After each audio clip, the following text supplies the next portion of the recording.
Assalamualaikum warahmatullahi wabarakatuh. Alhamdulillahirabbil alamin. Wassalatu wassalamu ala asyrafil anbiya'i wal mursalin sayyidina Muhammadin wa ala alihi wa sahbihi ajma'in. Subhanaka la ilma lana illa ma 'allamtana innaka antal alimul hakim. Wa la haula wa la quwwata illa billahil aliyil azim. Qala rabbi shrah li sadri wa yassir li amri wahlul 'uqdatam min lisani yafqahu qawli. Qala Allah Ta'ala fi kitabil aziz, a'udzu billahi minasyaitonir rajim, wa min ayatihi an khalaqa lakum min anfusikum azwaja litaskunu ilaiha wa ja'ala bainakum mawaddatan wa rahmah, inna fi dzalika laayatin liqaumin yatafakkarun. Sadaqallahul azim. Dan di antara tanda-tanda yang membuktikan kekuasaannya dan rahmatnya, bahawa ia menciptakan untuk kamu, wahai kaum laki-laki, isteri-isteri dari jenis kamu sendiri, supaya kamu bersenang hati dan hidup mesra dengannya, dan dijadikannya di antara kamu suami isteri perasaan kasih sayang dan belas kasihan. Sesungguhnya yang demikian itu mengandungi keterangan-keterangan yang menimbulkan kesedaran bagi orang-orang yang berfikir. Jadi tuan-tuan dan puan, insya-Allah ayat itu memang dibaca. Bila sebut tentang keluarga ni, jarang orang yang tidak memetik ayat daripada surah Ar-Rum ayat ke-21 itu, insya-Allah. Tuan-tuan dan puan dan puan, malam ini sekali lagi kita membicarakan hal mengenai keluarga. Tuan-tuan, rasa saya lah 177 malam ini, hampir 70% daripadanya ialah family related. Our discussion has been concentrating on family. Family dalam bentuk bagaimana family falsafahnya, family Islam, bagaimana tuan-tuan kebahagiaan berbagai-bagai. Anak muda dalam family, anak remaja dalam family, family yang dah mendirikan rumah tangga lebih 10 tahun, suami isteri yang lebih daripada 30 tahun dan sebagainya. Berbagai-bagai aspek. Dalam masa 177 malam kita terus bersiaran ini, sebahagian besarnya kita menyentuh tentang keluarga, tentang masalah tentang keluarga. Malam ni sekali lagi para penonton, kita membincangkan tentang masalah keluarga kita. Tajuknya malam ini, hilangnya kemanisan berkeluarga. Hilangnya kemanisan berkeluarga. Sedih pula saya nak sebut tuan-tuan dan puan. Ada rasa kesayuan di situ. Sebab bukan bertambahnya kemanisan, tetapi hilangnya kemanisan kita dalam keluarga. Alhamdulillah, yang akan membincangkan perkara ini ada 3 orang tuan-tuan. 3 orang di depan kita, 2 orang memang sudah agaknya sudah ada pengalaman bersama dengan kita, tapi 1 orang ni tuan-tuan baru malam ni adalah paparan yang pertama, penyertaan yang pertama beliau. Jadi saya namakan pembicara yang pertama ialah Dr. Sumayyah Sulaiman, seorang pendidik tuan-tuan, memiliki ijazah PhD-nya. Alhamdulillah tuan-tuan dan puan, bukan senang nak dapat ijazah PhD ni. First degree-nya, master's degree-nya, ada coursework-nya, ada thesis dissertation-nya, kurang tidur malamnya, pergi dekat komputer dan sebagainya. Berbagai-bagai tuan-tuan dan puan. Kalau kita buat di Amerika Syarikat, wajib research methodology-nya, belajar balik mathematics, belajar balik calculus, belajar balik geometry, belajar balik berbagai-bagai algebra dan sebagainya. Itu adalah keperluan asas untuk kita membuat research methodology, dan diwajibkan kepada seluruh kandidat PhD untuk lulus dengan cemerlang mata pelajaran matematik, dan matematik dari peringkat tinggi, bukan matematik peringkat rendah, peringkat tinggi itu tuan-tuan dan puan. Jadi insya-Allah yang kedua tuan-tuan dan puan yang akan membicarakan perkara ini ialah Al-Fadhil PU Johani Ibrahim. PU Johani Ibrahim, orang muda tuan-tuan, muda pun tak berapa muda, tapi mudalah. Nisbah dengan saya ni ke muda sangatlah, kira anak-anak saya lah tuan-tuan puan. Alhamdulillah telah banyak berkhidmat kepada agama, menjadi pendakwah, ilmuwan, agamawan, dan dipanggil di serata negara ini tuan-tuan kerana dia terlibat dengan PU, program-program reality, TV dan sebagainya. Sudah tentulah kepopularannya itu digunakan, nampak saya, adalah untuk tuan-tuan memertabatkan agama Allah Subhanahu Wa Taala. Jadi yang kemudian tuan-tuan yang akhirnya ialah kita ada Ustazah Cik Nazrah, Cik Nazrah Yusof, tuan-tuan dan puan, seorang pensyarah di Institut Pendidikan Perguruan di Cawangan Kedah, Cawangan Kedah di Jitra ke? Begitu ke? Macam mana Ustazah? Digitra. Digitra. Alhamdulillah. Jadi dengan pengalaman beliau, pengalaman di sekolah agaknya, pengalaman mendidik guru-guru, dan pengalaman bercampur dengan masyarakat, seluruhnya tuan-tuan, tiga orang ini very much a people person. Orang masyarakat, tuan-tuan dan puan. Jadi, dia mewakili masyarakat, hati budi masyarakat, cita rasa masyarakat, degup jantung masyarakat. Jadi apa yang diceritakan sekarang dari segi ada ilmu, ada kemahiran dan ada experiential, tuan-tuan dan puan, ialah tentang mengenai pengalaman mereka hidup bersama masyarakat. Jadi dengan tidak membuang masa, dengan mukadimah yang pendek sekitar dalam 3-4 minit begitu, saya persilakan yang berbahagia Dr. Sumayyah Sulaiman untuk memulakan program ini dengan memberikan sedikit mukadimah mengenai hilangnya kemanisan berkeluarga. Silakan doktor. A'udzubillahi minasyaitonirrajim. Bismillahirrahmanirrahim. Assalamualaikum warahmatullahi wabarakatuh. Waalaikumsalam. Yang berbahagia Datuk Dr. Hassan, seterusnya rakan ahli panel yang saya segani dan hormati, Ustazah Cik Nazra dan juga PU Johani, dan tidak dilupakan sidang penonton yang dirahmati Allah sekalian dan disayangi oleh Nabi. Alhamdulillah, insya-Allah pada malam ni kita akan sama-sama membincangkan satu topik yang rapat dengan kita, iaitu hilangnya kemanisan berkeluarga. Untuk permulaan dan mukadimahnya saya mengajak sidang penonton semua, mari kita cuba kita imbas kembali dalam satu majlis kenduri kahwin, majlis perkahwinan yang tetamu datang silih berganti. Apakah yang diucapkan oleh para tetamu kepada mempelai yang diijab kabulkan pada hari itu? Tidak bukan ucapan demi ucapan, ialah selamat pengantin baru, semoga bahagia ke anak cucu, kan? Jadi kalaulah zaman dulu kata orang tua duduk pakai elok-elok, kata orang tua lah bahasa zaman dulu. Dan bila kita mendapat kesedaran, kita diajar oleh Rasulullah SAW, berilah ucapan barakallahu lakuma wa jama'a bainakuma fi khair. Bermaksud semoga Allah berkati kamu dan berdua dan menghimpunkan kamu berdua pada perkara kebaikan. Begitulah ya. Kita meriah dengan ucapan-ucapan, semuanya mendoakan dengan kebaikan kepada mempelai tersebut.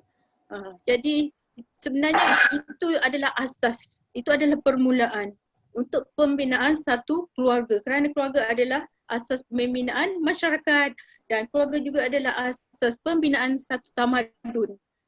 Sidang hadirin yang dirahmati Allah sekalian, sepatutnya bertitik tolak dari itulah, doa-doa itu kita dapat membina satu keluarga yang dianggap syurga, rumahku syurgaku. Kita menginginkan satu keluarga yang ada syurga, suami yang mendidik, suami yang bertanggungjawab, isteri yang solehah, isteri yang taat, anak-anak yang soleh dan mendengar kata. Itu yang kita harapkan, kerukunan dalam rumah tangga, saling kasih mengasihi, saling memberi dan bertoleransi. Namun ya, kenapa dalam perjalanan mengemudi rumah tangga tu ada kalanya kita dapati mereka diuji. Allah uji dengan itulah yang dikatakan hilangnya kemanisan berkeluarga. Sidang hadirin sekalian, jadi topik inilah yang kita akan kupas, akan kita bincang sama-sama. Bukan untuk tuding-menuding, tapi untuk kita sama-sama bermuhasabah. Mudah-mudahan kita menjadi orang yang lebih baik insya-Allah pada masa yang akan datang dalam mengemudi ahli keluarga kita. Ini bersesuaianlah dengan firman Allah, iaitu qu anfusakum wa ahlikum nara, iaitu jagalah diri kamu dan ahli keluarga kamu daripada api neraka. Itulah yang kita harapkan. Mudah-mudahan kita terpelihara dan terselamat daripada fitnah yang minta dihindari itu. Okey, terima kasih doktor, cantik doktor. Alhamdulillah. Maknanya apa yang disebut doktor, tuan-tuan dan puan, kalau kita mana-mana pun kita pendiri majlis perkahwinan, walaupun dah berjalan lama pun, mungkin dah seminggu 2 minggu, masih lagi inai, masih lagi di jari, kita selalu mengucapkan selamat pengantin baru, moga kekal sampai anak cucu. Lagu-lagu pun yang dimainkan, tuan-tuan dan puan, sama ada lagu P. Ramlee ke, Ahmad Jaiz ke, Rafi'ah Buang ke, semua ni penyanyi-penyanyi lama, tuan-tuan. Ada lagu mengenai khusus mengenai pengantin baru. Jadi tuan-tuan dan puan, antara liriknya ialah mendoakan sampai mereka hidup bahagia sampai anak cucu. Itu yang disebutkan oleh doktor tadi. Dengan doktor menyebutkan keluarga ni unit yang paling kecil, inilah tuan-tuan asas kepada pembinaan tamadun. Dan doktor juga menyebutkan tidak lain dan tidak bukan matlamat yang saya nak minta PU ulas matlamat ni. Matlamatnya adalah mendapatkan syurga Allah Subhanahu Wa Taala. Suami sebagai ketua merintis jalan ke syurga. Isteri adalah orang yang pertama bersama dengan suami untuk kita mendekati syurga Allah Subhanahu Wa Taala dengan anak-anak yang disayang di kita. Seluruhnya nanti menjadikan rumah tangga kita baiti jannati, rumahku adalah syurgaku. Saya nak pergi kepada PU. PU tentang tadi doktor menyebut tentang matlamat. Matlamat kita ni, matlamat saya rasa antara keluarga dalam dunia ni hanya keluarga Islam saja. Saya biasa bercampur dengan keluarga yang bukan Islam, tuan-tuan, agak lama juga bila belajar di negara barat dan sebagainya. Tak ada, tuan-tuan, mengatakan rancangan jangka panjang sampai akhir hayat untuk hidup, dan selepas akhir hayat kita di dunia ni ada satu dunia yang lain yang kita nak bawa isteri kita, nak bawa suami, nak bawa seluruh ahli keluarga ke jalan syurga Allah Subhanahu Wa Taala. Kebanyakannya tidak ada dalam pemikiran mereka, yang ateis ke, yang tak percaya agama, yang tak melaksanakan agama. Dan kebanyakan orang barat dengan pendapat baratnya, tuan-tuan, orang barat ni kalau yang depan dia fiziks, yang dia nampak itu fiziks. Kalau minta syurga dan neraka itu metafizik. Metafizik itu beyond physics. Nak percaya pun boleh, tak percaya pun boleh. Tapi kita rukun iman, tuan-tuan dan puan. Apa yang saya nak tanyakan kepada PU ialah bahawa matlamatnya hebat, dapatkan redha Allah. Matlamatnya lagi hebat untuk dapatkan syurga Allah Subhanahu Wa Taala. Matlamatnya lagi hebat, tuan-tuan, pada seluruh keluarga kita merupakan unit-unit untuk mengembangkan sayap kita supaya jiran tetangga, sahabat andai seluruhnya untuk memasuki syurga Allah Subhanahu Wa Taala dengan unit keluarga yang ampuh, yang damai, yang bahagia, yang kuat, yang strong. Itulah yang nak ditonjolkan. Jadi dalam konteks ini kita nak bincang pula tentang tajuk yang kita nak bincang tentang bagaimana hilangnya kemanisan ini. Bukankah ini merupakan satu antitesis kepada apa yang kita nak capai? So lofty yang kita nak capai itu, hebat. Tetapi terdapat berbagai ujian-ujian yang menghalang agaknya untuk kita mencapaikan matlamat yang telah ditetapkan, disebut tadi oleh Dr. Sumayah tadi. Macam mana PU Johani? Sila. A'udzubillahi minasyaitonir rajim. Bismillahirrahmanirrahim. Alhamdulillahirabbil alamin wa bihi nasta'in wassalatu wassalamu ala asyrafil anbiya'i wal mursalin sayyidina Muhammad wa ala alihi washabbihi ajma'in. Subhanaka la 'ilma lana illa ma 'allamtana innaka antal alimul hakim. Rabbi shrah lana sudurana wa yassir lana umurana wahlul 'uqdatam min alsinatina yafqahu aqwalana. Assalamualaikum warahmatullahi wabarakatuh. Waalaikumsalam. Yang dikasihi lagi dihormati kepada Al-Fadhil Datuk Dr. Hassan Ali, juga kepada rakan-rakan panel, Dr. Sumayah, dan juga kepada Ustazah Nazirah tadi. Nah, juga yang dihormati lagi dikasihi kepada semua penonton-penonton husnul khatimah pada malam ini, insya-Allah. Jadi pada persoalan yang ditanyakan atau pada topik yang kita bincang kepada malam ini, iaitu hilangnya kemanisan berkeluarga. Nah, mengapa bila sebut di manakah nilai kepada seseorang itu menilai keluarganya sudah hilang kemanisan? Nah, kalau dinilai hanya dari sudut perasaan nak hilang manisnya, maka dia akan nilailah daripada sudut perasaan. Tapi kalau dinilai hilangnya manis kekeluargaan itu pada sudut agama, maka dinilai juga ia daripada sudut agama. Maknanya hilang. Nah, dari sudut agamanya itu hilang. Dengan tak semayangnya, dengan tak puasanya, dengan tak menunaikan amal agamanya. Kalau di situ dia menganggap bahawa hilangnya kemanisan keluarga, maka itu lebih tepat daripada rasa di hati hilangnya manis kekeluargaan.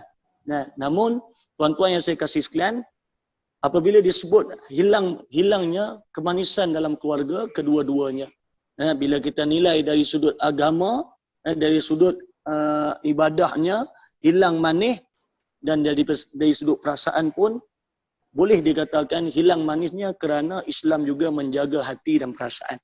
Jadi tuan-tuan yang saya kasih sekalian, sememangnya matlamat untuk hidup berkeluarga ini, memang benar bahawa kita bukan ingin berkeluarga hanya di atas dunia. Tetapi kita ingin bawa kekeluargaan ini sampailah hidup di akhirat kelak.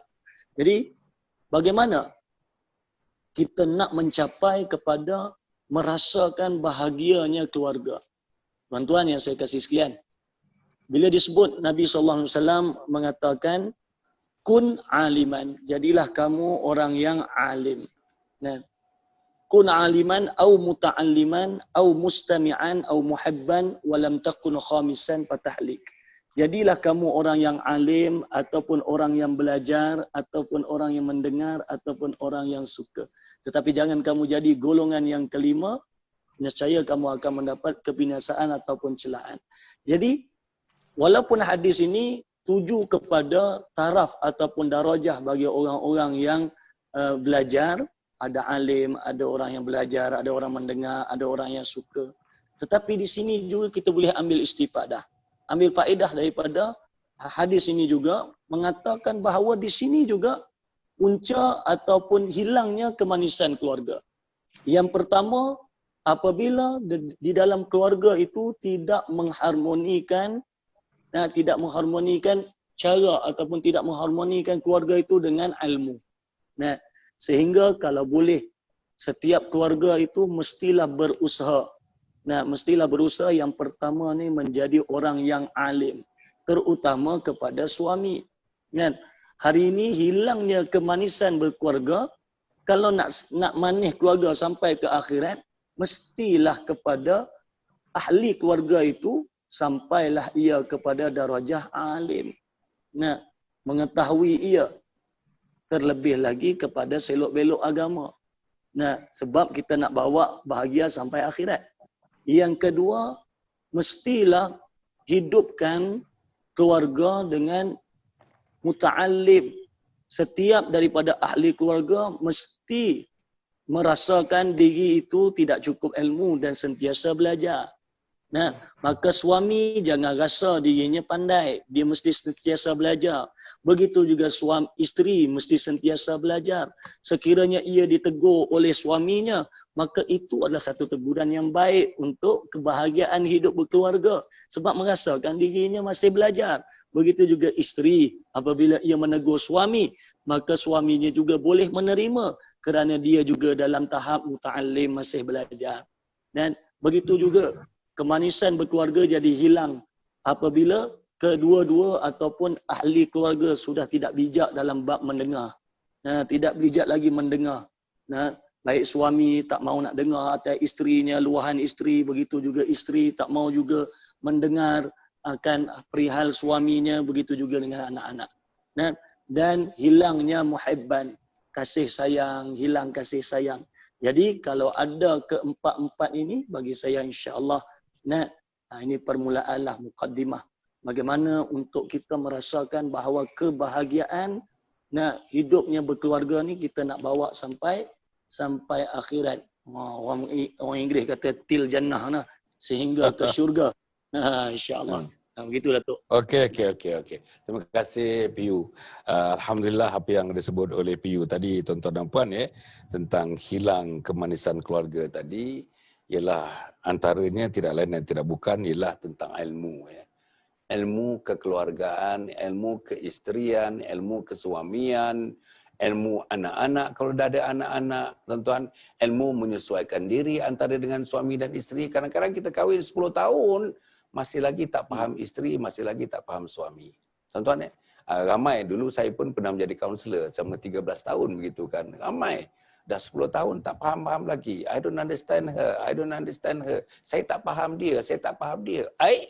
10 tahun tidur bersama, jalan bersama, makan bersama, senyum bersama, ketawa bersama, nangis bersama.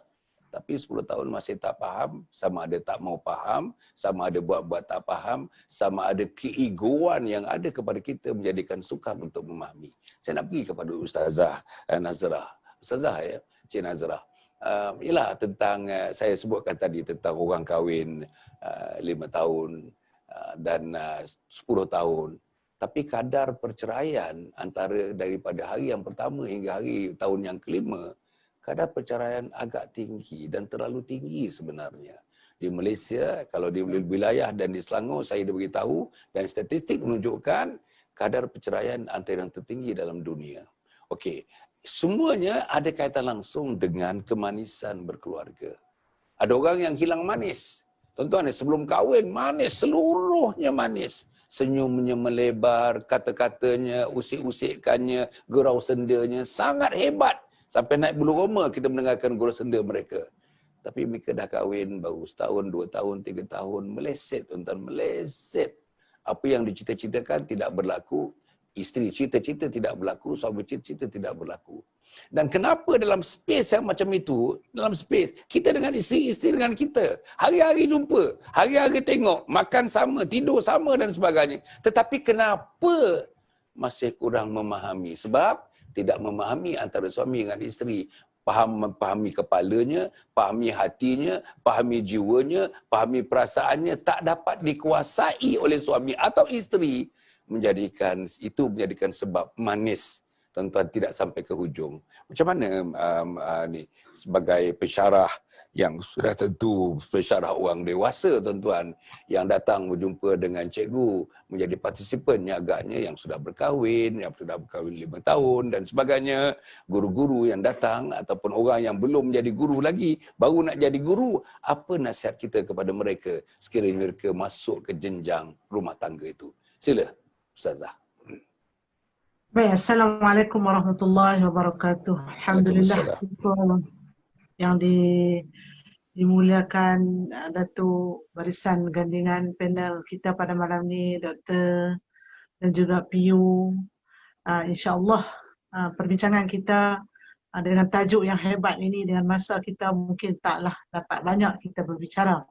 Namun kita tetap meneruskan fokus kita kepada hilangnya kemanisan dalam rumah tangga, dalam keluarga. Bila kita sebut perkataan hilang, kita tentu dah terbayang. Kita sepi, kita sunyi, kita tak semanis seperti yang disuruh oleh Rasulullah SAW. Bila kita sebut sahaja hilang kemanisan, sudah tentu timbulnya kepahitan atau tawarnya dalam suasana berumah tangga. Tadi Datuk ada cakap kenapa kadar perceraian ini terlalu tinggi. Kalau kita amati bahawa pada masa sekarang ni kadar perceraian semakin meninggi di usia-usia di hujung-hujung. Ketika umur kita dah orang kata tak sesuai lah untuk kita bercerai, berpisah. Malah kita sepatutnya di hujung-hujung begini kita membina keutuhan dalam membina kemanisan yang amat sangat untuk kita bertemu dengan Allah Subhanahu Wa Taala. Tapi ramai juga di kalangan kita yang akhirnya kecundang. Sedikit seretan daripada pengalaman Ustazah bila ditanya kenapa keadaan ini berlaku, di antara jawapan-jawapannya yang menarik. Satunya ialah dikatakan bahawa dah lama kita memendam rasa. Kita tunggu bagi anak-anak besar. Kita tunggu situasi yang sesuai. Maka kita membuat keputusan. Maka terjadilah perpisahan di hujung usia. Bila kita jadi macam tu, hilang terus kemanisan. Yang datangnya ialah kepahitan. Kepahitan itu akan membawa kita bertemu dengan Allah Subhanahu Wa Taala. Maka rugilah kita berada di dunia ini. Apabila dunia perugi, akhirat sudah tentu.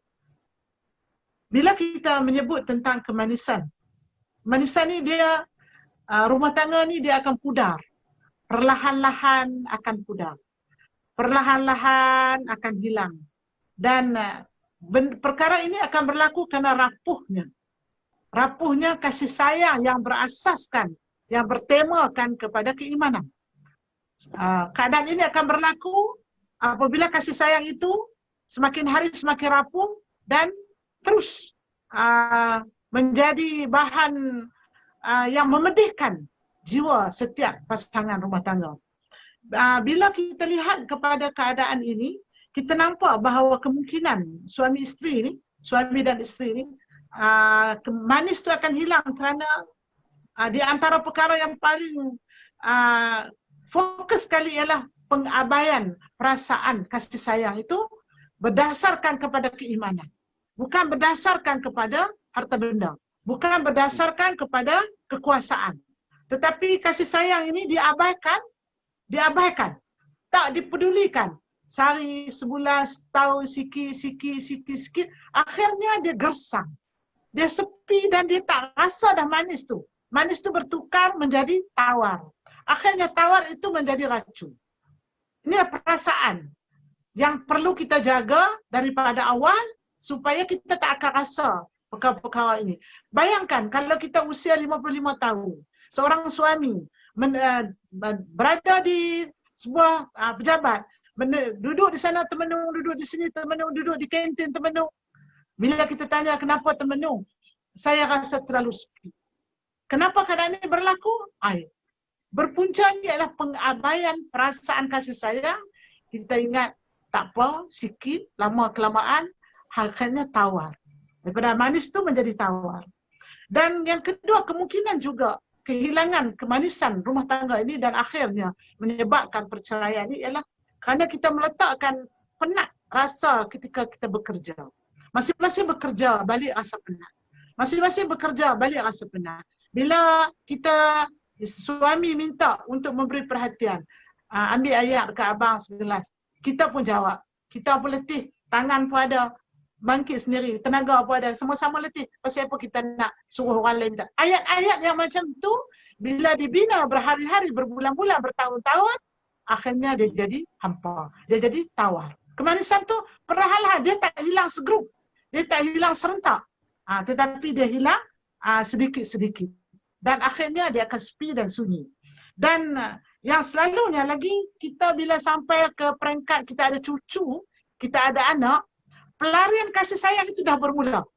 Kalau seorang ibu muda, dia ada anak, dia banyak berfokuskan kepada anak. Maka kasih sayang, perhatian fokus kepada suami ini, semakin hari semakin kurang, semakin hari semakin kurang. Menyebabkan kemanisan itu tidak dapat ditambah, tidak dapat disuburkan. Yang mengganti tempatnya ialah keresahan, kebencian,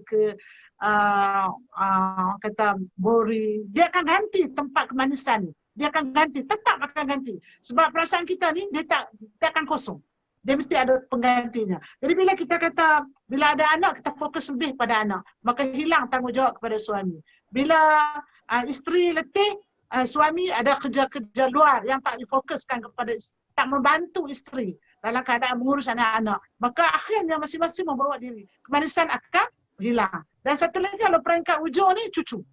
Bila cucu mengambil bahagian dalam fokus kehidupan kita, maka Tok Wan ni, Datuk ni akan rasa semakin hari semakin sepi, semakin hari semakin sepi, dan akhirnya dia menyendiri, dan akhirnya kadang-kadang dia membawa kepada satu kegelisahan dan dia mati begitu saja.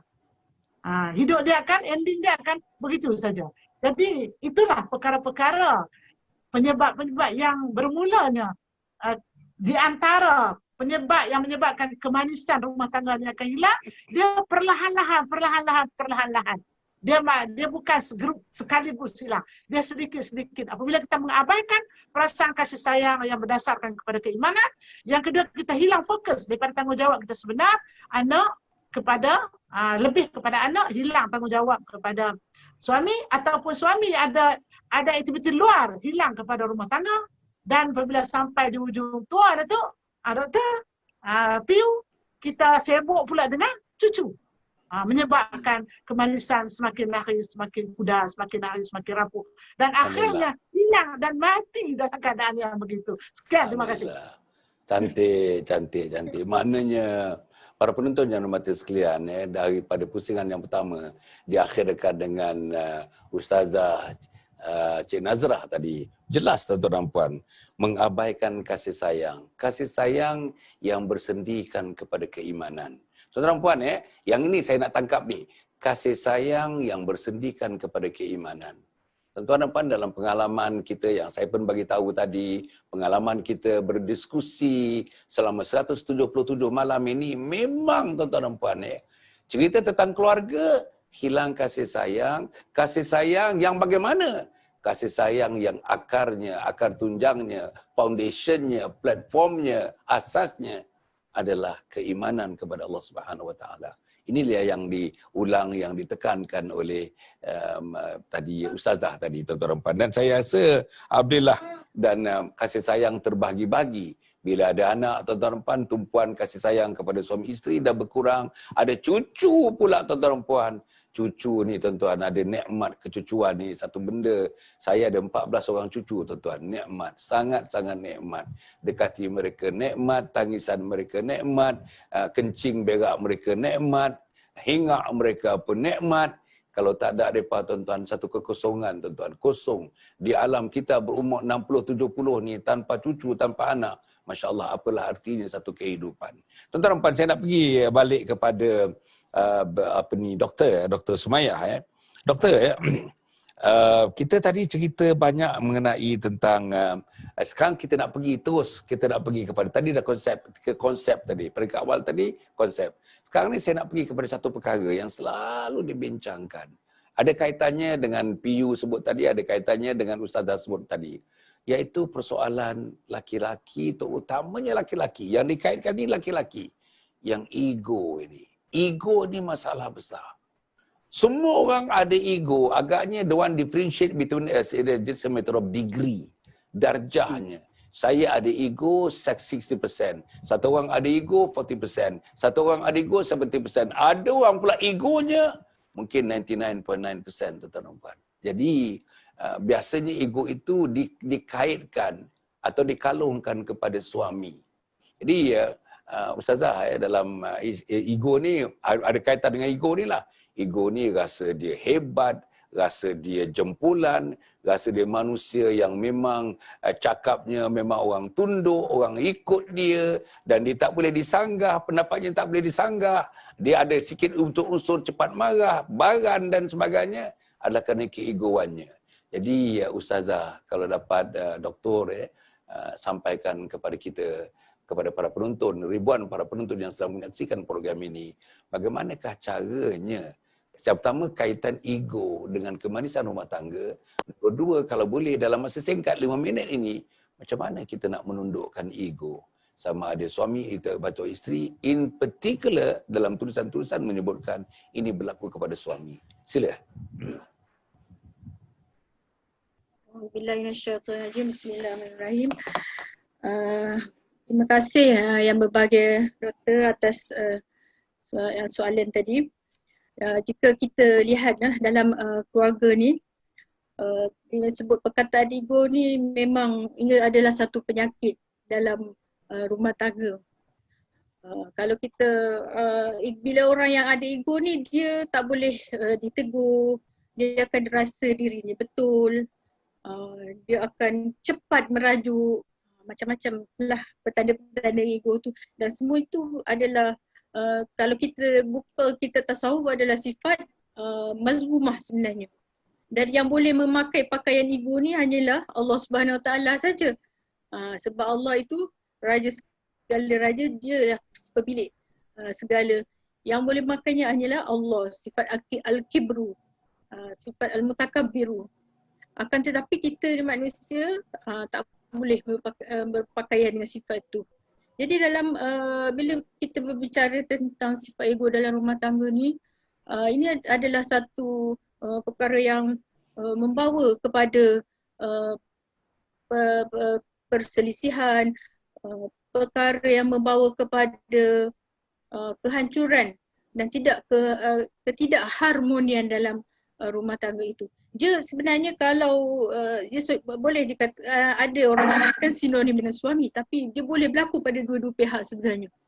Pengalaman saya lah, ada yang bila orang cerita masalah rumah tangga pada kita, kali pertama kita dengar macam dia tu betul.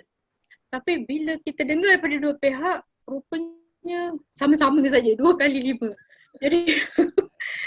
Jadi sebab itu bila kita dengar orang mengadu masalah rumah tangga ni, kita jangan cepat judge. Jangan cepat menghukum siapa yang salah. Kita dengar dua-dua pihak. Sebenarnya itulah. Masing-masing ada ego masing-masing sebenarnya. Dan kenapa? Bila ego ni ada, jadi dia akan rasa diri betul. Tak macam apa Datuk kata tadi kan, saya dah kahwin bertahun-tahun tapi tak faham. Sebenarnya bukan dia tak faham, dia tak nak faham. Sebenarnya sepatutnya dalam perkahwinan tu semakin lama berkahwin semakin kita faham pasangan kita. Ada orang mengadu pada saya, suami dia buat sesuatu yang di luar jangkaan dia. Sedang cakap macam ni lah, suami kahwin lagi tanpa pengetahuan dia kan. Jadi sesuatu yang sangat menyedihkan, ditipu. Jadi saya tanya, saya korek, flashback balik macam mana dia pun cerita kan. Flashback sebenarnya suami dia pernah lah kata nak kahwin lagi, tapi dia dah cantas, dan bagi amaran. Jadi suami dia okey, tak cari pasal lah. Jadi bila macam tu kemudian berlakulah apa yang jadi sebenarnya sebenarnya bila berlaku macam tu, saya bagi tahu pada yang mengadu ni, kita muhasabah. Sebenarnya dalam perkahwinan ni sepatutnya kita saling memahami. Kita tak transparent, maksudnya kita tahu apa yang dimaksudkan oleh pasangan kita tu, kan. Bila kita telus, tak ada penipuan, tak ada. Masalahnya mungkinlah bila suami tu cerita luahkan hasrat dia tu, jadi isteri ni tak nak faham. Dia tak nak faham, jadi suami tak boleh buka mulut. Bila berlaku macam tu, itulah yang terjadi. Jadi dia rasa diri dikecewakan, dia khianati dan sebagainya lah. Jadi begitu juga dengan suami. Suami pun bila ada ego tu, dia rasa diri betul. Bila dia mengadu pada ada kes, dia mengadu kepada saya. Saya dengar cerita dia, lepas tu itulah saya pun bagikan pandangan. Sebenarnya bila Allah uji dengan isteri yang berperangai begitu, sebenarnya Allah nak bagi teguran pada kita. Mungkin sebelum kita tak didik anak isteri kita, mungkin kita ni cuai sebab kita perlu mereka. Dia nak berjalan ke mana-mana, kita bawa, tapi dia nak itu, jadi kita belikan. Tapi bila dalam bab didikan kita ada perkara yang tertinggal. Jadi di situlah sebenarnya kekurangan.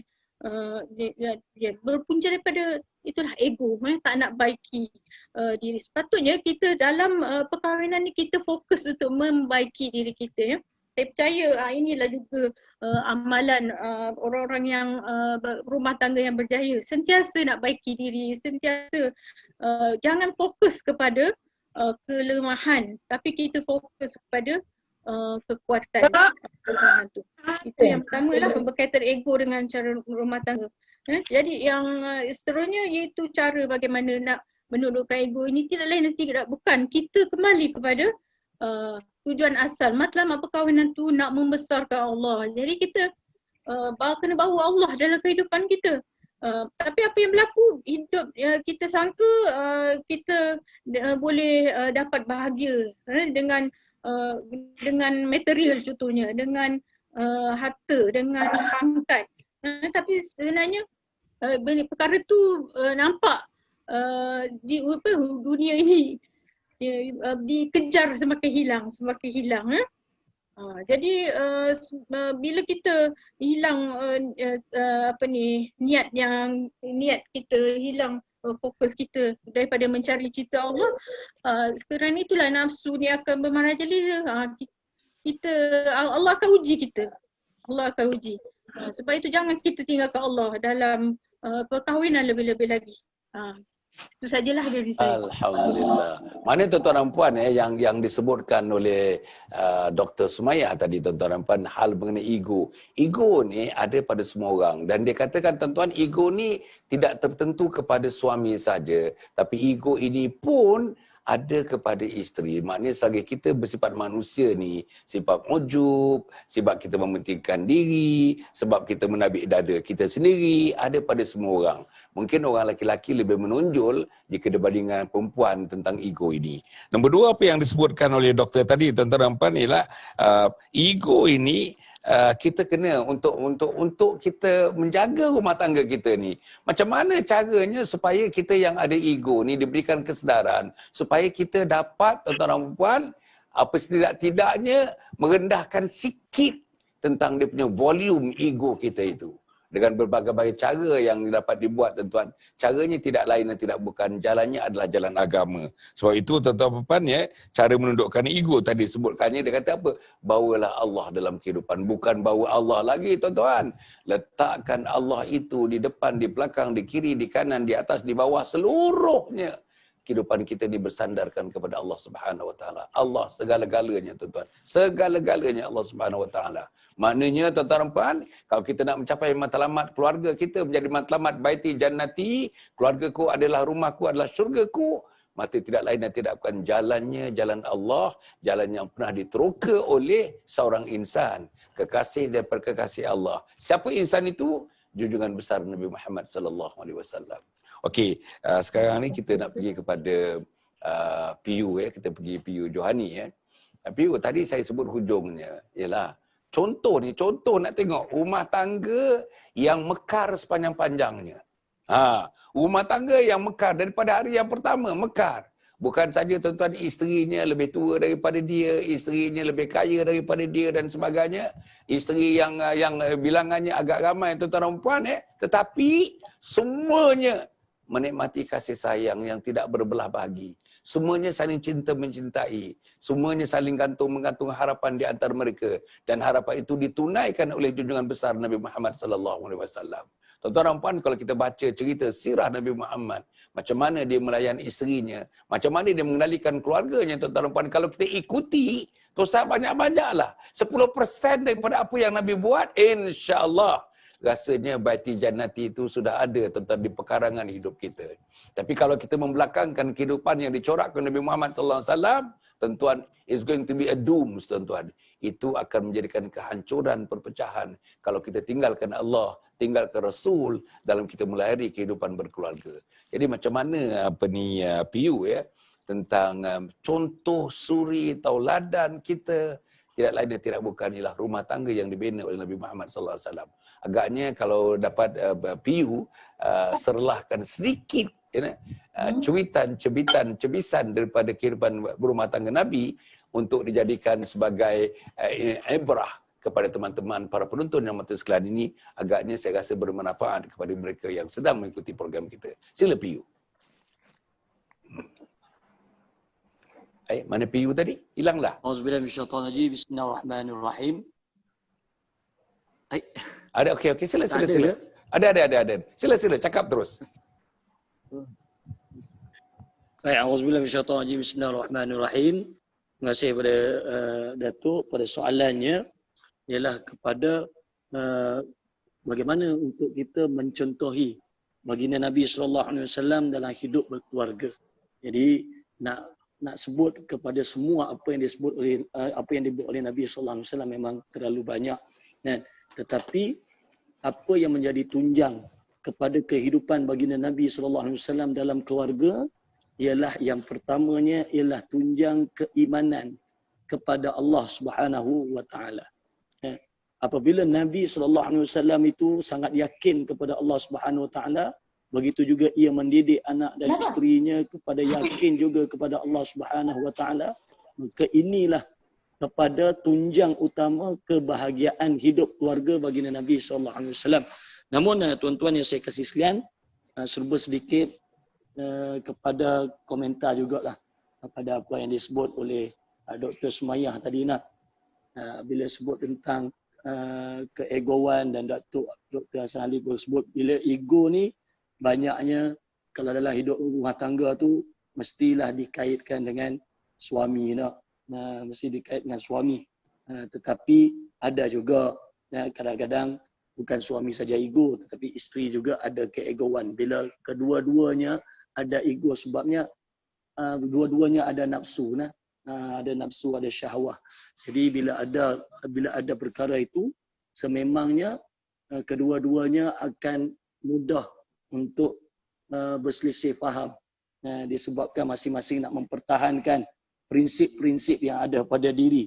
Sebab saya pernah dengar juga seorang doktor psikologi pernah mengatakan bahawa ego tu bukanlah hanya dipandang pada yang negatif saja. Ego tu pun perlu ada untuk mempertahankan prinsip-prinsip pada diri.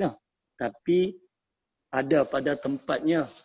Jangan sampai ianya menzalimi kepada orang lain. Jadi yang pertamanya, bagaimana Nabi SAW bersama dengan para isteri. Maka Nabi SAW melayani isteri seperti mana Allah Subhanahu Wa Taala sebut. Seperti mana yang Allah Subhanahu Wa Taala sebut dalam surah Al-Baqarah, walahunna mislul ladzi 'alaihinna bil ma'ruf. Iaitu para wanita mempunyai hak yang seimbang dengan kewajipannya menurut cara yang ma'ruf. Jadi para suami perlu melayani isteri. Jangan kata isteri ini tak layak untuk diberikan layanan yang seimbang. Dia juga ada hak yang seimbang kepada suami. Kerana itulah kehidupan baginda Nabi SAW dengan isterinya baik. Kerana Nabi menjaga hak-hak isterinya. Dia jaga hak isteri. Yang kedua, seperti mana yang disebut oleh Ibnu Abbas. Bila sebut sahabat, sahabatlah orang-orang yang paling memahami bagaimanakah kehidupan berkeluarganya Rasulullah SAW. Jadi Ibnu Abbas pernah kata, sesungguhnya aku suka berhias untuk isteriku, sebagaimana ia berhias untukku. Aku pun suka meminta agar ia memenuhi hakku yang wajib dia tunaikan untukku, sehingga aku pun memenuhi haknya yang wajib aku tunaikan untuknya. Jadi, bagaimana kehidupan keluarga Nabi itu bahagia? Sebab masing-masing menunaikan hak. Rasulullah tunaikan hak isteri-isterinya dan isteri-isterinya juga menunaikan hak baginda Nabi SAW sebagai suami. Jadi hari ini, kalau kita nak hidup keluarga yang bahagia seperti Nabi, tunai hak. Suami kena menunaikan hak terhadap isteri. Jangan nak harap isteri saja cantik-cantik. Suami pun perlu berhias juga untuk isterinya seperti mana yang disukai oleh isteri. Begitu juga yang dikatakan Ibnu Abbas, para isteri berhak merasakan suasana persahabatan dan pergaulan yang baik dari suami mereka. Sebagaimana mereka pun berkewajipan untuk melakukan ketaatan dalam hal yang memang diwajibkan atas mereka terhadap suami mereka. Jadi kalau nak sebut berkaitan dengan baginda Nabi SAW, Nabi sendiri tolong isteri dia. Hari ini yang jadi kadang-kadang punca juga hilang manis berkeluarga ni, antaranya ialah kerja rumah tak buat sama-sama. Kerja rumah tak buat sama-sama.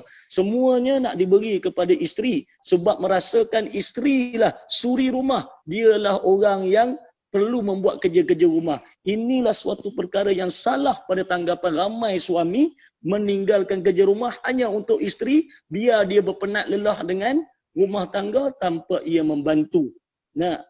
Tanpa bantu, sedangkan Rasulullah bantu isterinya dalam memasak, bantu isterinya dalam menyapu rumah, bantu isterinya dalam menjahit. Dan sehinggakan bila ada satu ketika, ada satu masa, Nabi SAW bergurau pula dengan para isteri. Sehinggakan masyhur dikatakan, Rasulullah pernah dengan Sayyidatina Aisyah, main lari-lari tuan. Main lari-lari. Jadi, kalau nak tiru kepada bagaimanakah Nabi SAW membawa keluarganya melayan isterinya, maka insya-Allah kita akan menemui kebahagiaan. Tapi banyak lagi, cuma tinggal lagi. Apa yang saya nak tekankan ialah masing-masing mesti mengetahui hak. Mesti mengetahui hak, apa yang suami perlu tunaikan haknya atas isteri, dan apa yang isteri pula perlu tunaikan haknya ke atas suami. Inilah punca kebahagiaan baginda Nabi SAW dengan para isterinya, insya-Allah. Alhamdulillah. Tuan-tuan, yang ditekankan oleh PU Johani tadi ialah menunaikan hak. Suami ada hak kepada isteri, isteri ada hak kepada suami. Isteri ada hak kepada suami, suami ada hak kepada isteri. Dia ada element of mutuality, tuan-tuan. Kesalingan di antara mereka. Dan inilah yang berlaku, tuan-tuan. Inilah yang berlaku. Hak dan tanggungjawab suami yang tidak dapat ditunaikan. Tuan-tuan, hak tanggungjawab isteri terhadap suami yang tak dapat ditunaikan. Tuan-tuan, kalau tuan-tuan menjadi kaunselor misalnya, marriage counselor ke ataupun kaunselor kekeluargaan ke, apa pun tuan-tuan dan puan macam Dr. Sumayah tadi, teman-teman datang mengadu kepadanya hal suami yang berpoligami dan sebagainya. Berbagai-bagai tuan-tuan. Kadang-kadang diceritakan kepada kita, tak bawa kepada kanti, tak bawa kepada orang-orang pejabat kanti dan sebagainya, kerana lebih mudah untuk bercerita dengan kita, untuk mendapatkan pendapat awal, untuk mereka menyenangkan sedikit hati bila satu input diberikan kepada masalah tentang mereka. Tapi yang PU menyebutkan tadi tentang hak, inilah ada hak.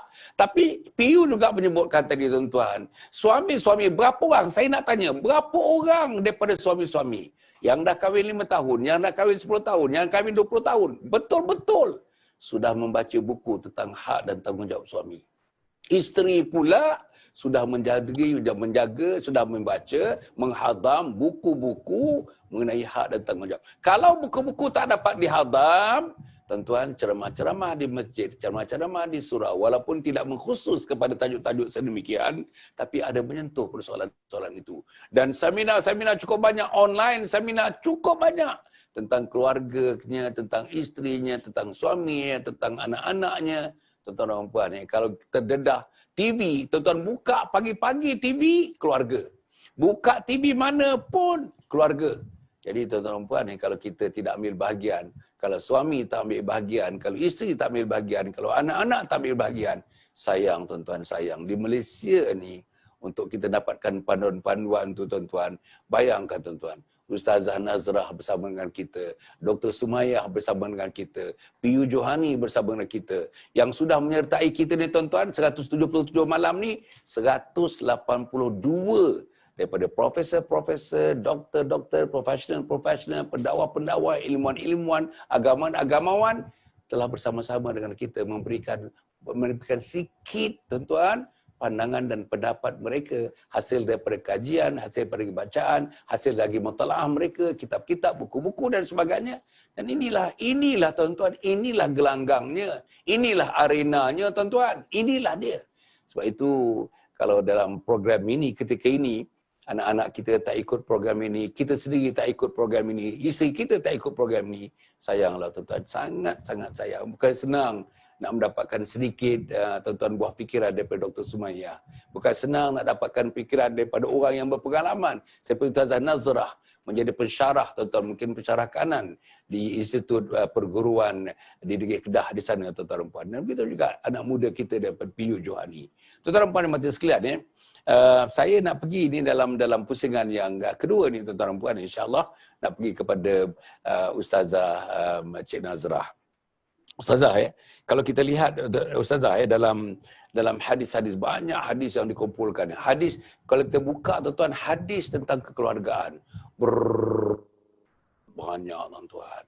Tapi kebanyakan hadis ni, dan saya nak minta Ustazah komen nanti, banyakkan condong kepada kita menghargai isteri. Kebanyakan condong gitu. Contoh, sesungguhnya dunia ini adalah benda, dan sebaik-baik benda di dalam dunia ini adalah wanita isteri yang solehah. Contoh, itu contoh. Janganlah seseorang, satu lagi, jangan, hadis Nabi Muhammad SAW, janganlah seseorang laki-laki yang beriman membenci istrinya yang beriman.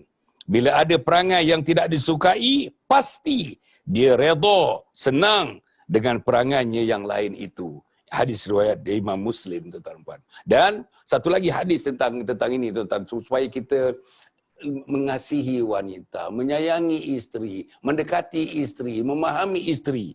Satu lagi, tuan-tuan. Dunia ialah kesenangan. Dunia ialah kesenangan. Ini hadis sahih Muslim, tuan-tuan. Sebaik-baik kesenangan dunia ialah perempuan yang solehah, isterinya isteri yang solehah.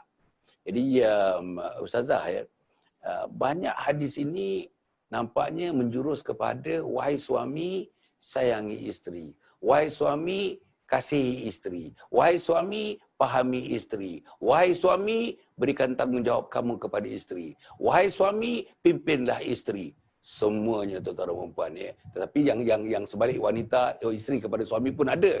Tapi saya nampak yang banyaknya ialah suami kepada isteri seperti itu. Agaknya kenapa Rasulullah sallallahu alaihi wasallam, kenapa hadis-hadis banyak memuatkan cetusan hadis yang sedemikian untuk kita memberikan, kata orang, kita mengangkat martabat isteri. Kita memuliakan isteri. Kita memuliakan isteri, mengangkat martabatnya. Guna apa tuan-tuan dan puan?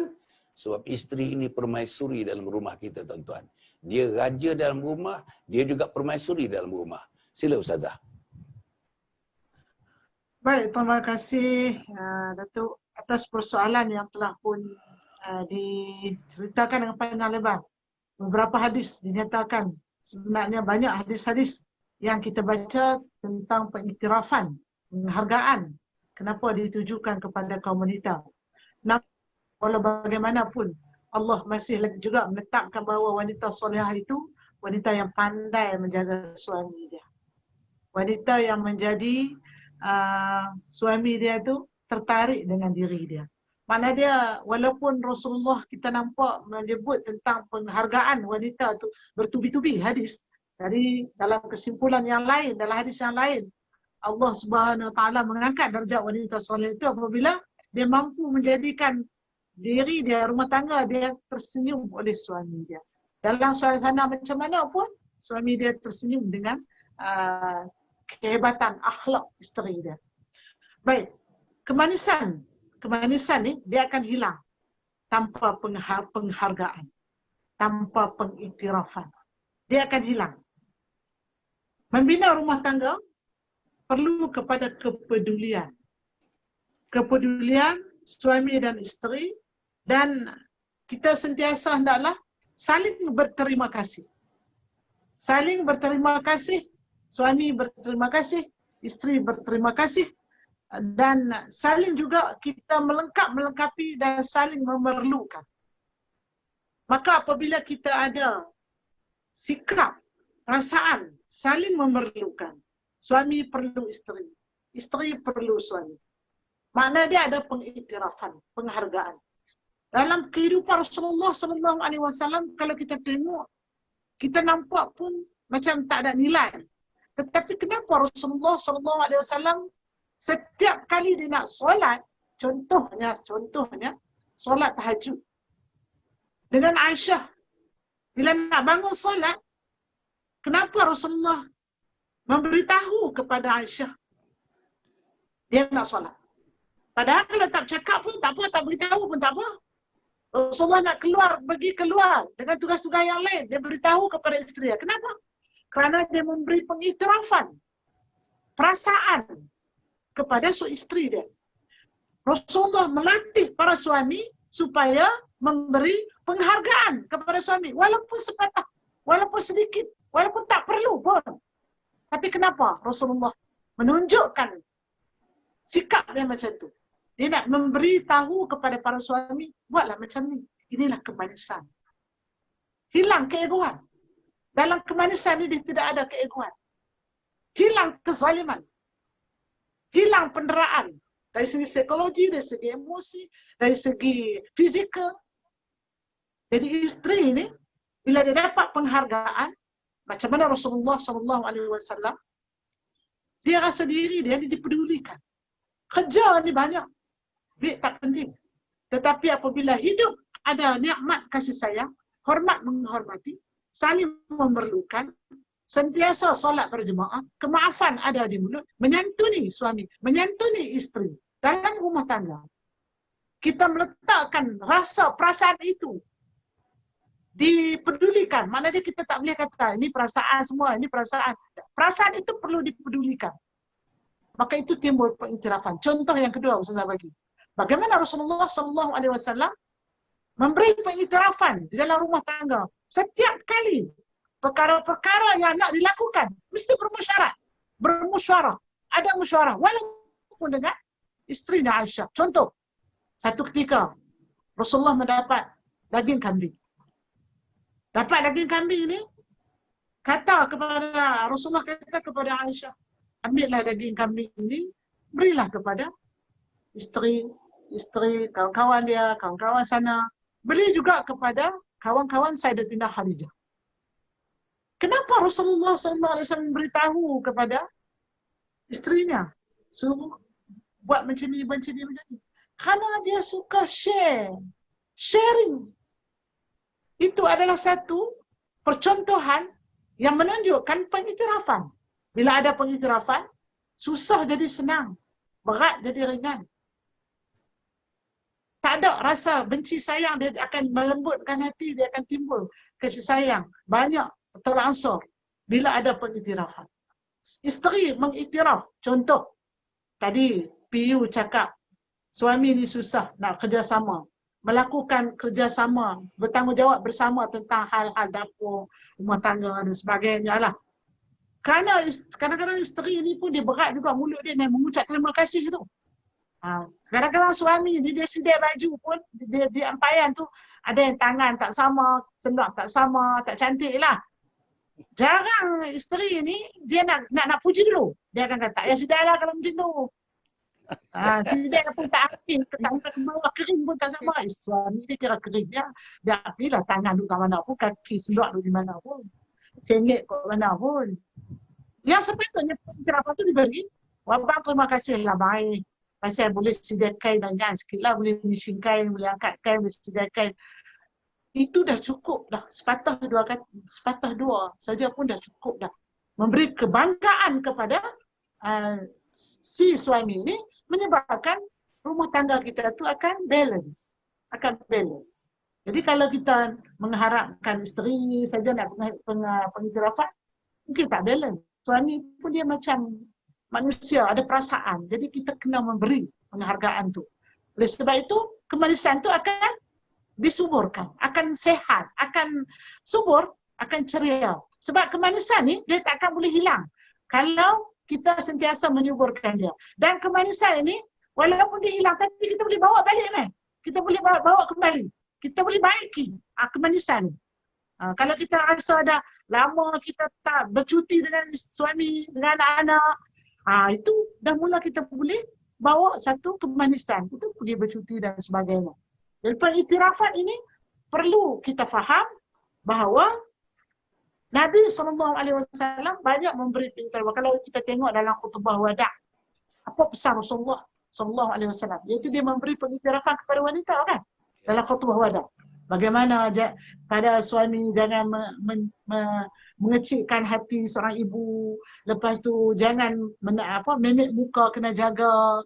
Jangan mengguriskan perasaan. Itu pesan Rasulullah dalam khutbah wada' sampai berkali-kali, semua tentang pengiktirafan kepada wanita. Kerana apa? Kerana wanita ni golongan yang lemah, dan dia bukan lemah dari segi perasaan dan semangat kerja dan sebagainya. Dia lemah dari segi tenaga dia mungkin tak sama. Sebab tu Tuhan kata arjal qawwamuna 'ala nisa. Tuhan dah sebut dah itu.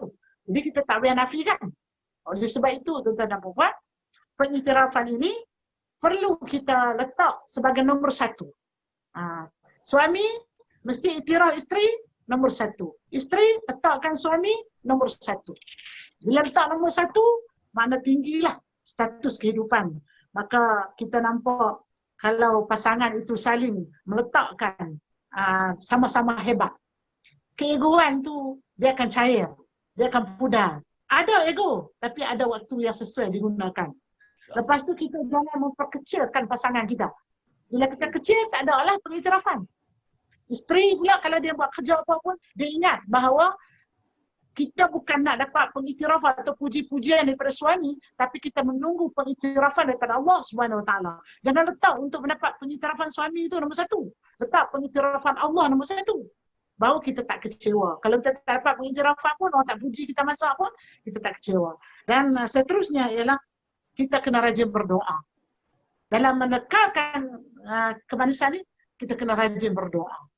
Barulah kita rasa pengiktirafan kita dengan Allah SWT itu lebih diutamakan. Dan kehidupan berumah tangga ni, kalau kita ada konflik macam mana pun PU, macam mana pun doktor, macam mana pun datuk, kita rujuk sama-sama kepada satu sumber rujukan yang sama, Al-Quran dan Hadis, kita tak akan berlaku lah COVID. InsyaAllah. Betul. InsyaAllah. Nah, itulah. Terima kasih Ustazah, terima kasih. Baik, Cantik baik. Ustazah. Tapi Ustazah tadi rasanya dia punya concentration-nya ialah tentang pengiktirafan. Yang ini yang kurang tuan-tuan. Saya tengok orang barat tuan-tuan dan puan, tak tahulah orang barat ni soal keimanan tu tolak tepilah. Tapi ucapan terima kasih, tanda pengiktirafan dia, recognition dia, thank you tu hari-hari, berpuluh-puluh kali keluar daripada mulutnya. Oh, thank you John, kepada suaminya, thank you John, so kind of you John. Macam seolah-olah dia baru kenal tuan-tuan dan puan. Thank you Mary, thank you Mary, so nice of you Mary. Macam itulah tuan-tuan, suami isteri, John dengan Mary tadi. Tapi orang Melayu, ada orang yang meninggal daripada kahwin 35 tahun tuan-tuan, sekalipun tak pernah memandang mata isteri, muka isteri dan mengucapkan terima kasih Ainon, terima kasih Ainon. Tak ada. Inilah yang berlaku dalam masyarakat kita. Macam mana kita nak cerita pengiktirafan? Tak mampu tuan-tuan. Kita boleh bagi terima kasih kepada tukang jual, terima kasih jual ikan, bagi terima kasih jual buah, terima kasih kepada orang tolong kita naikkan basikal kita, terima kasih cuci kereta, terima kasih. Tapi nak bagi terima kasih kepada sang isteri, Allah, susah betul tuan-tuan, susah betul. Inilah yang berlaku. Okey, saya nak pergi kepada yang kali ini tuan-tuan, seorang 2 minit. Ini pusingan yang ketiga yang terakhir. Seorang 2 minit saja. Tuan-tuan dan puan, saya nak pergi kepada doktor. Doktor ya. Tadi Ustazah cerita tentang pengiktirafan. Penting sangat pengiktirafan ini. Tapi ada satu benda yang selalu diberitahu kepada kita, yang ini boleh mengurangkan kemanisan dan akhirnya Ustazah gunakan kepudaran, ketawaran, kegersangan. Ini bahasa Ustazah Nazrah tadi tuan-tuan dan puan. Oleh kerana kita, apa bendanya? Bendanya selalu sangat suaminya. Keluar daripada rumah. Siang pergi kerja, malam keluar rumah jumpa dengan kawan-kawan, lepak-lepak di kedai mamak sampai pukul 12.30, sampai pukul 2 pagi tuan-tuan dan puan. Besok buat lagi. Inilah tanda-tanda tuan-tuan yang menunjukkan kemanisan sudah hilang. Tapi kalau dia hilang pergi masjid, tak ada. Tapi bayangnya tak pernah ada di masjid. Kalau hilang di surau tak apa, bayangnya tak pernah hadir di surau. Kalau hilangnya dalam majlis ilmu tak apa, sebagaimana yang piundak tadi. Tapi bayangnya tak pernah ada dalam majlis ilmu. Inilah namanya lara, terlibat dalam lara, bawa balik suasana lara, pergi bawa lara, balik bawa lara. Lara tidak membantu untuk menambah kemanisan keluarga. Macam mana Dr. Sumayyah? Sila Dr. Sumayyah. Rahim, terima kasih Datuk tentang soalan tadi berkaitan dengan lara ya dalam rumah tangga. Begitulah kalau kita sepatutnya sebagaimana yang dikupas oleh Ustazah Cik Nazrah, PU Johani, perkahwinan ni sepatutnya semakin lama, semakin manis sepatutnya. Tapi kalau tak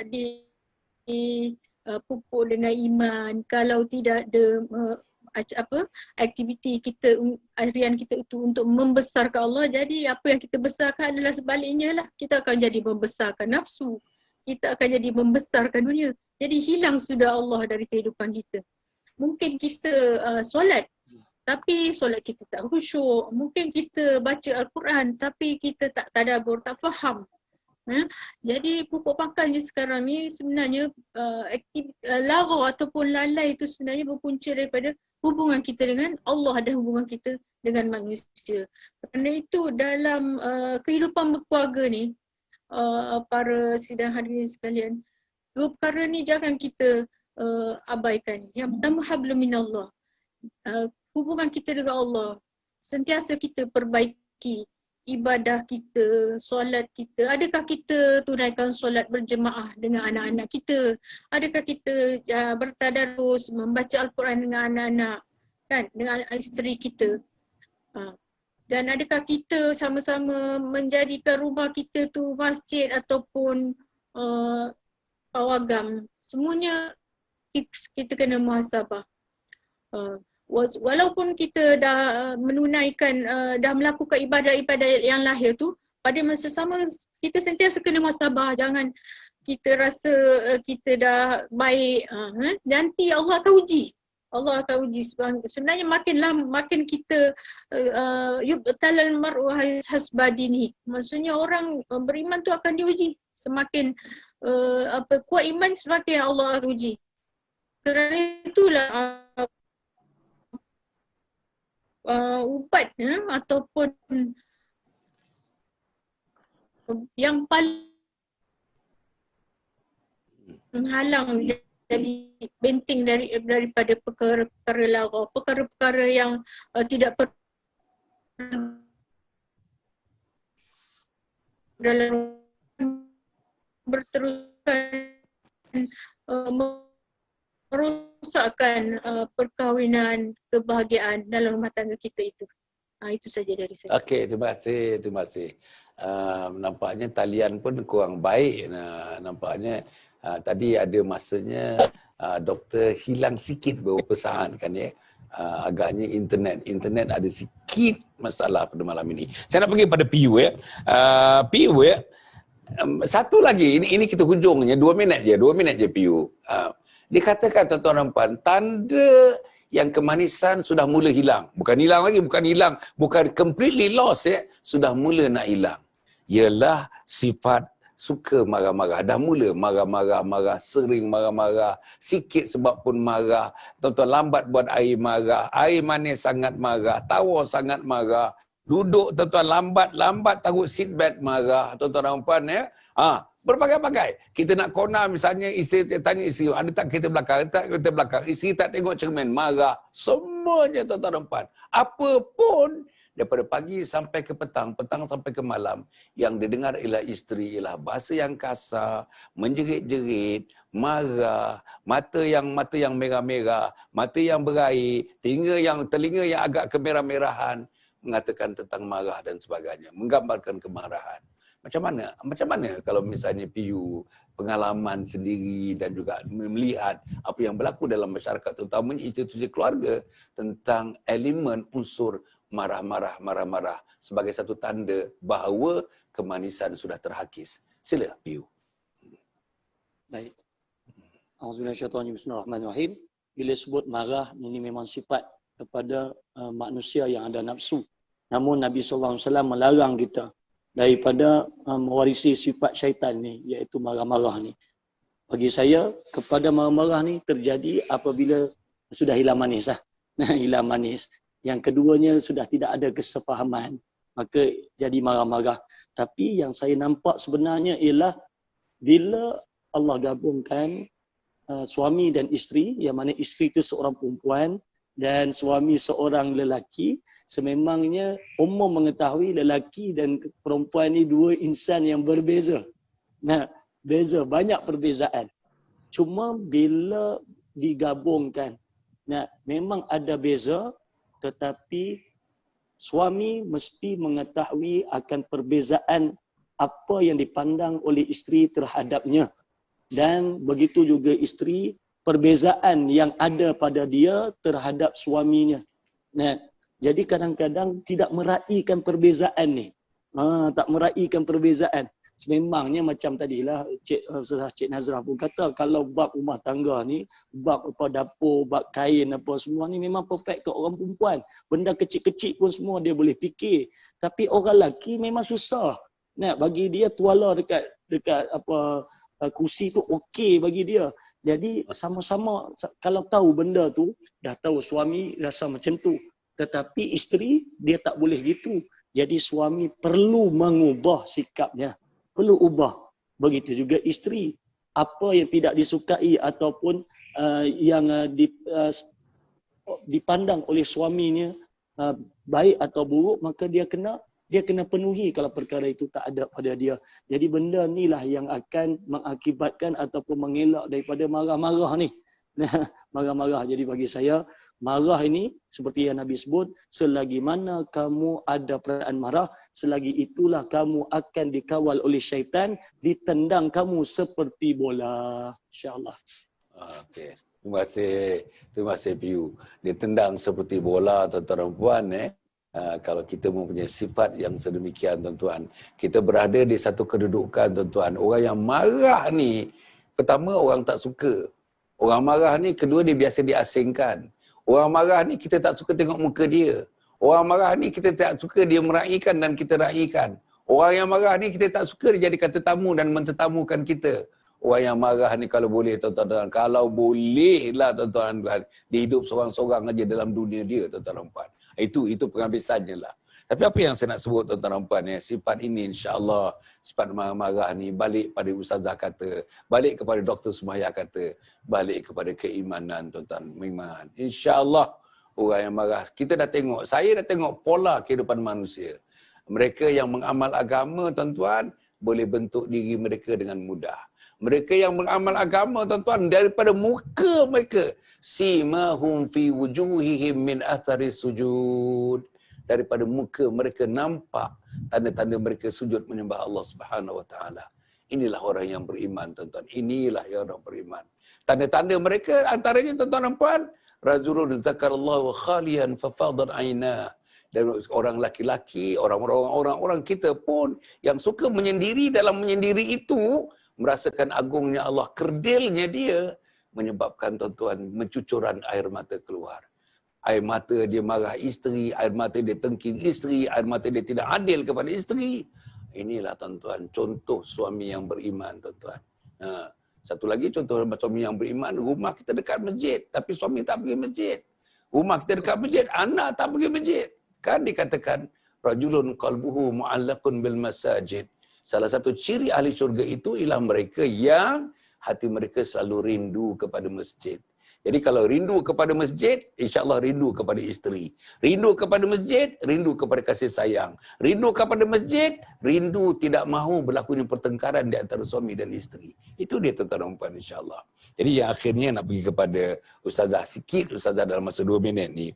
Agaknya Ustazah ni asyik ni. Ini satu lagi yang, tuan-tuan, yang selalu datang kepada saya. Memanglah orang ingat saya ni pun masih melakukan kaunseling, datang sebab saya tulis-tulis buku pun banyak tentang keluarga. Ini, tuan-tuan, yang salah satu daripadanya, Ustazah, yang mengatakan kemanisan rumah tangga sudah berkurangan, tak manis lagi dah, ialah sering bergaduh, bertengkar kerana hal-hal yang remeh. Lambat ganti diapers, bergaduh. Lambat pakai kasut, bergaduh. Tuan-tuan, tutup pintu kereta kuat sikit, bergaduh. Jadi macam mana? Macam mana, Ustazah? Macam mana nak menghilangkan remeh-temeh ini? Sebab remeh-temeh ini boleh mencacatkan depan, belakang, kiri, kanan struktur keluarga kita. Sila, Ustazah. Baik, terima kasih Datuk. Perkara yang remeh-temeh, kerana tidak adanya kemanisan, dia jadi besar. Yang kecil-kecil ni, dia besar. Jadi macam mana kita nak hilangkan remeh-temeh ni?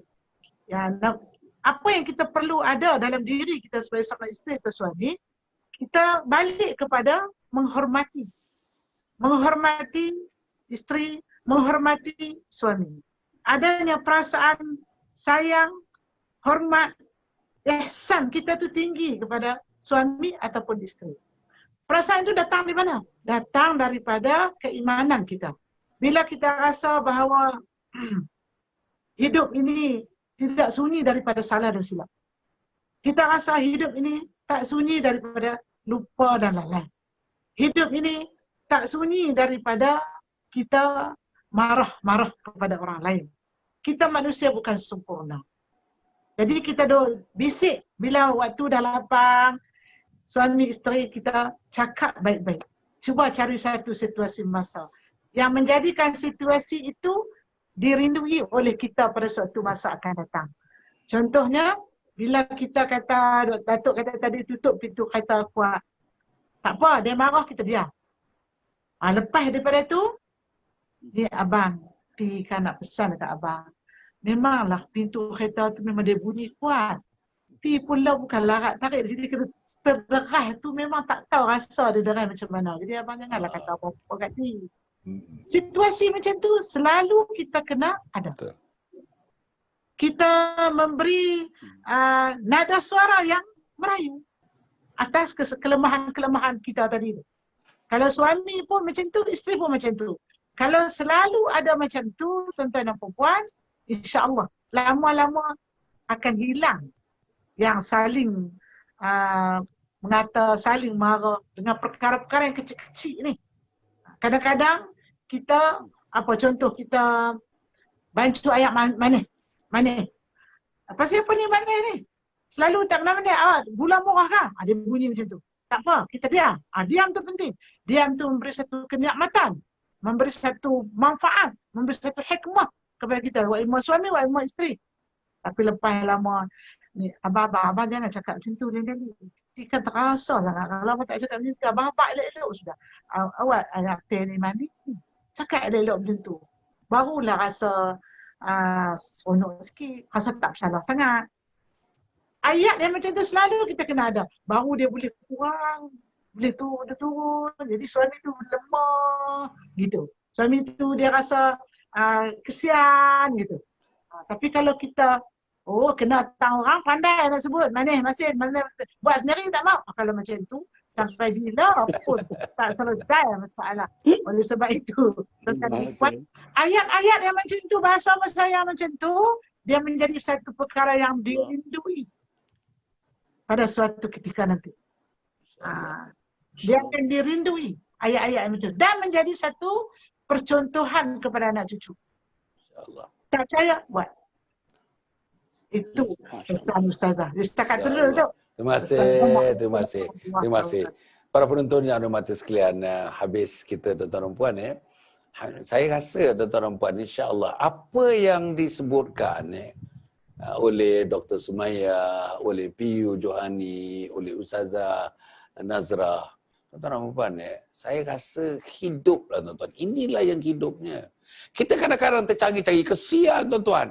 Ada setengahnya isteri atau suami. Isteri tuan-tuan, duk himpun masalah, duk letak dalam hati, duk tahan, duk dendam, duk hentam. Saudara, satu hari nanti thing will get exploded tuan-tuan. Nanti dia explode tuan-tuan dan puan. Explosion berlaku di pejabat kadi, dia sebut habis-habis dia pejabat kadi. Malu tuan-tuan, mak mertua ada, ipar ada, orang luar ada dengar tuan-tuan dan puan, malu. Inilah yang berlaku tuan-tuan. Kadang-kadang tak dapat ditapis lagi tuan-tuan. Luar dalam dia boleh cerita depan orang ramai di pejabat kadi dan sebagainya. Inilah yang berlaku tuan-tuan dan puan. Jadi saya mengharapkan insya-Allah. Tapi tuan-tuan dan puan, semuanya ni bila kita tengok, saya rasa Dr. Sumaya pun ada menyebutkannya. Walaupun tidak secara langsung. Salat tuan-tuan, salat. Kena salat. Inna salata tanha 'anil fahsya'i wal munkar. Salatlah yang boleh mencegah yang keji dan yang mungkar. Tuan-tuan, kutuk isteri keji, tendang isteri keji, lempang isteri keji, tuduh isteri keji, marah kat depan orang pada isteri keji, marah isteri depan anak-anak keji. Tapi bagi orang yang salat, orang yang rukuk dan sujud tuan-tuan, tak mungkin. Ada satu reminder. Apa dia? Inni akhafullah. Aku takut kepada Allah. Aku seksa diri isteri aku takut kepada Allah. Aku seksa hati dia, aku takut kepada Allah. Aku menyebabkan bercucuran air matanya, aku takut kepada Allah. Ini aja tuan-tuan dan puan, bagi saya lah. Saya dah kahwin dah 40 tahun lebih tuan-tuan kahwin. Jadi alhamdulillah lah, agaknya sikit-sikit lah tuan-tuan. Minta maaf saya sebutkan ini tuan-tuan. Inilah dia, salat. Satu lagi salat malam tuan-tuan. Cuba salat malam. Sallu bil-lail wa raka'ah. Sembahyang malamlah kamu walaupun kamu mampu membuatnya 1 rakaat.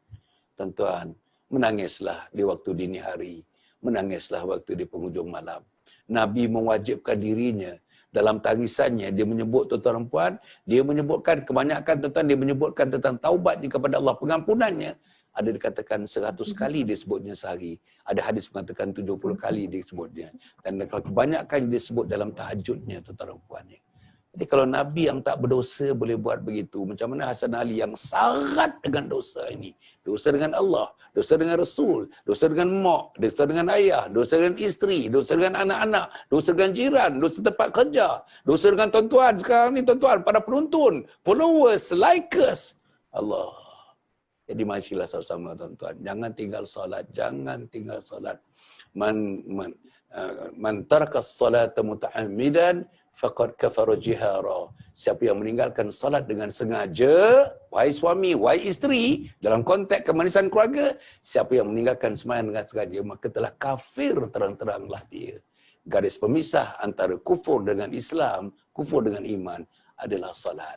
Jadi tuan-tuan, itu yang disebutkan oleh Dr. Sumayyah tadi tuan-tuan ya, tentang salat, ibadah-ibadah kerohanian ini yang menjadi tapak semayan yang paling indah, yang paling subur untuk melahirkan keluarga yang beriman, keluarga yang segar, keluarga yang subur dari segi kasih sayang. Sayang sesama makhluk dan yang pentingnya sayang kasih cinta kita kepada Allah dan kepada Nabi Muhammad sallallahu alaihi wasallam. Cukup setakat itu tuan-tuan dan puan ya. Terima kasih kepada Dr. Sumayyah.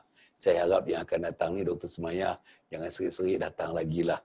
Bila saya jemput tu kalau ada masa, kalau ada ketikanya, kalau lapang, banyak kita inilah yang kita nak buat. Kita buat ni tuan-tuan dan puan, insya-Allah tuan-tuan, kita buat semuanya ini, kita nak dirikan ini Dr. Sumayyah. Ni. Ini anjung husnul khatimah ni Dr. Sumayyah. Inilah PU Johani. Ini anjung husnul khatimah satu-satunya dalam dunia. Dikatakan satu-satunya di dunia. Tidak ada lagi di dunia, tidak lagi di Asia, tidak lagi di negara Tenggara Asia. Satu-satunya di dunia nanti di Malaysia. Apa ilmu yang nak diberi? Ilmunya ialah pendidikan hujung usia, mati dalam husnul khatimah. Pendidikan hujung usia, mati dalam husnul khatimah. Kompleks ini berharga 12 juta ringgit. Bertempat di Sungai Semungkis, Batu 15 Ulu Langat, 20 minit daripada Pekan Kajang. Orang daripada Singapura akan datang, Brunei, daripada Indonesia, daripada selatan Thailand, daripada Sabah Sarawak, daripada Johor, Perlis, seluruhnya. Tiap-tiap hari ada 250 orang, 250 orang. Bila siap nanti, tuan-tuan insya-Allah. Apa ilmunya? Pendidikan hujung usia untuk mati dalam husnul khatimah. Mesti saya kena ikut kursus-kursus ini, tuan-tuan, untuk mati dalam husnul khatimah. Anak-anak saya kena ikut kursus ini supaya anak-anak saya menjadi anak yang soleh, anak yang solehah. Untuk mengkhidmati saya waktu saya sihat. Mengkhidmati saya waktu saya sakit. Mengkhidmati saya waktu saya berada dalam keadaan nazak, sakratul maut. Dan mengkhidmati saya waktu saya terbujur menjadi jenazah. Anak saya memandikan saya, anak saya mengkafankan saya, anak saya menjadi imam, menjadi solat jenazah anak saya yang jadi imam, anak saya yang mengkebumikan saya, anak saya yang mendoakan, mentakdirkan saya, dan anak saya yang menjaga harta tinggalan saya. Berapa sen pun duit-duit simpanan saya dijaga dengan sebaik-baiknya, tidak menyalahi peraturan Allah Subhanahu Wa Taala. Inilah tempatnya tuan-tuan. Dan dibangunkan tuan-tuan dananya untuk pengetahuan Dr. Sumayyah yang pertama kali malam ini tuan-tuan dan puan ya, dananya daripada 7 sumber. 1 wakaf, 2 zakat, 3 infak, 4 sedekah, 5 fidyah, 6 amal jariah, 3 fi sabilillah. Tuan-tuan dan puan, apa yang kita buat, semua yang kita buat ini, kalau adalah sikit keuntungannya, seluruhnya akan dimasukkan dalam tabung anjung husnul khatimah. Inilah yang kita buat tuan-tuan dan puan, insya-Allah. Jadi saya harap tuan-tuan dan puan insya-Allah ya, bila saya memanggil tuan-tuan untuk program-program yang macam ini, saya nak belajarlah tuan-tuan, menginfakkan tenaga, pemikiran saya, pengalaman saya nak tumpahkan kepada agama Allah Subhanahu Wa Taala. Cukuplah kehidupan kita nak kejar dunia macam mana tuan-tuan. Cukuplah apa yang saya ada. Cukuplah pengalaman di belakang yang saya ada. Pengalaman nak masuk syurga inilah yang sekarang berada di hadapan kita. Kotak besarnya ialah kotak besar, frame besarnya untuk menjadi ahli syurga Allah Subhanahu Wa Taala. Terima kasih lagi PU, terima kasih Dr. Sumayyah, terima kasih Ustazah. Kirim salam saya kepada ahli keluarga, kepada suami, kepada isteri, kepada seluruh kaum keluarga dan kepada para penonton yang hormati sekalian tuan-tuan. Terima kasih kepada para itu. Jangan lupa besok pagi. Besok pagi hari yang ke-178, pagi besok pukul 7. Setiap pagi pukul 7. 178 pagi dah. Apa dia? Titisan embun pagi selama 40 minit. Kita bercerita tentang diri Islam dan keimanan tuan-tuan. Ini yang kita cerita. Dan malam besok tuan-tuan, sekali lagi kita akan berbincang dengan tajuk yang lain, dengan ahli panel yang lain pukul 9.15 malam besok. Malam yang 178 malam besok insya-Allah. Jumpa lagi tuan-tuan dan puan. Terima kasih sekali lagi kepada semua. Aqul qouli hadza wa astaghfirullahal azim li wa lakum wa lisairil muslimin wal muslimat. Innahu huwal ghafurur rahim. Wassalamualaikum warahmatullahi wabarakatuh. Assalamualaikum warahmatullahi wabarakatuh. Menepati apa yang dibincangkan sekarang ini, mungkin rujukan boleh dibuat kepada 3 buku yang saya hasilkan. Buku yang pertama sesuai ialah Khidmati. Dapatkan madu tualang asli keluaran Kuatmat Seniam Berhad yang dijamin 100% asli dan memang berkualiti. Kepada anda semua, jangan tunggu-tunggu lagi. Order sekarang dengan WhatsApp kepada nombor yang tertera di skrin anda sekarang.